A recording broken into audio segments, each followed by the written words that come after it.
July ഓഗസ്റ്റിൽ വന്നിട്ട് ഇങ്ങനെ ഒരു ഇടവേള എടുത്തു പോയി. സെപ്റ്റംബറിൽ വന്നു, ഇടയ്ക്ക് വന്നു പോയി. 22 ആദ്യം വന്ന ഒരാന വന്നു, 23 രണ്ടാനയായി.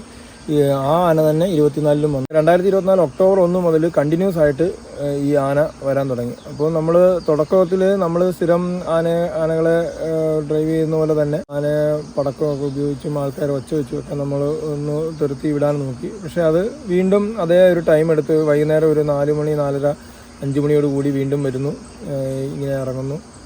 രാവിലെ തിരിച്ച് ഈ ഇവിടുന്ന് ഒരു 6 മണി മുതൽ 7 മണി വരെ ടൈം എടുത്തിട്ട് പോകുന്നു. ഒരു കറക്റ്റ് സമയത്ത്. ഇത് ഇങ്ങനെ ഒരു സാധാരണ ഈ കേരളത്തിലോ അല്ലെങ്കിൽ അടുത്ത സ്ഥലങ്ങളിലൊന്നും ഇങ്ങനെ ഒരു പ്രതിഭാസം കണ്ടില്ല. അതിന് 2 ആനകളാണ്, 2 കൊമ്പൻ ആനകളാണ് വരുന്നത്.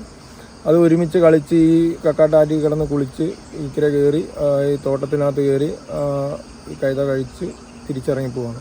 അപ്പോൾ ഇതിനിടയ്ക്ക് നമ്മളിതിനെ കഴിഞ്ഞ 22-23 കൊല്ലങ്ങളിൽ സംഭവിച്ച പോലെ ഈ 1-2 മാസം നിന്ന് കഴിഞ്ഞിട്ട് തിരിച്ചു പോകും എന്നുള്ള ഒരു പ്രതീക്ഷയിലാണ് നമ്മൾ ആ ഒരു രീതിയിൽ ഇതിനെ മാനേജ് ചെയ്തുകൊണ്ടിരുന്നത്. കാരണം കൂടുതൽ ഇതിനെ ശല്യം ചെയ്തു കഴിഞ്ഞാൽ ഈ പറയുന്ന പോലെ ഒരു വയലൻ്റായിട്ട് പിന്നെ ജനവാസ മേഖലയിൽ അല്ലെ ആളുകളെ കാണുമ്പോൾ ഒരു ഇത് ഉണ്ടാകാനുള്ളൊരു സാധ്യത ഒഴിവാക്കാൻ വേണ്ടിയിട്ട് അതിനെ പരമാവധി ഡിസ്റ്റർബ് ചെയ്യാതെ ആളുകൾക്ക് ബുദ്ധിമുട്ടുണ്ടാകാത്ത രീതിയിലാണ് നമ്മളിതിനെ മാനേജ് ചെയ്തുകൊണ്ടിരുന്നത്.